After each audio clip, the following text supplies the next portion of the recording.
and Gomorrah, the cities of the plain. In Genesis 19, we read how these cities were destroyed by God with brimstone and fire from heaven, the first biblical record of God's vengeance upon evil since the Great Flood.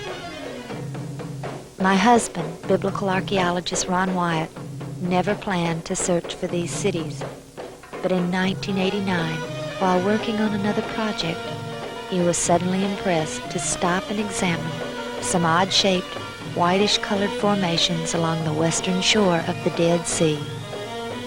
After driving past these at least 30 or 40 times in the past 12 years, this time they suddenly looked like the shapes of city walls and buildings. Pulling over, he and his crew closely examined these desolate areas.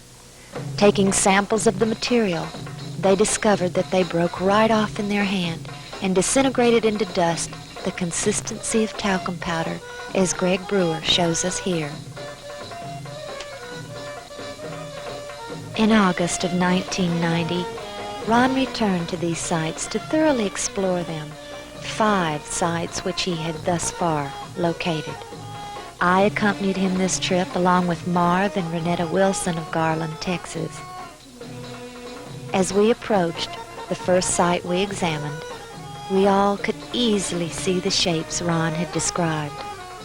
As no roads led into these areas, we pulled our car off the road and began the long, difficult hike. There was no doubt that these areas were unique to the immediate surrounding area. It was very difficult to walk there, for the loose material made walking an arduous chore. Following what clearly looked like the shape of an outer wall, we soon met with a most breathtaking sight. The wall had ended, and we were now looking down into what appeared to be the entrance into the city.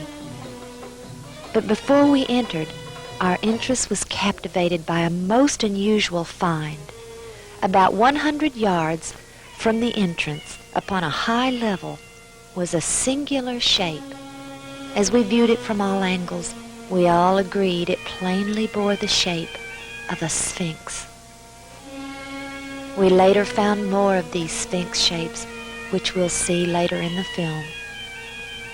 As we entered the open section, we soon found ourselves walking along very distinctive paths which communicated with one another just as our streets today. As we approached what appeared to be a dead end, we found it turned to the right and continued along until it met another street. There was distinct order here. These were clearly once streets, and along these streets were the shapes of buildings. Even to our untrained eye, the evidence was undeniable. The ziggurat shape near the entrance was almost perfectly preserved. Our research had yielded the fascinating fact that substances burned with sulfur or brimstone had a remaining ash that was heavier than the initial unburned substance. That explained our question as to why the ash of these cities had been able to remain all these 3,900 years. The layering present in all the formations was another positive evidence that whatever these once were, they had been burned at temperatures exceeding 4,000 or 5,000 degrees. This layering effect was the result of thermal ionization. Whenever a substance is burned at extremely high temperatures, the ions of the various substances being burned attract and repel, distorting the flame. Ron drew our attention to features present here which simply do not occur naturally. He showed us a section which revealed a broken double wall which extended toward us at a perfect 90-degree angle.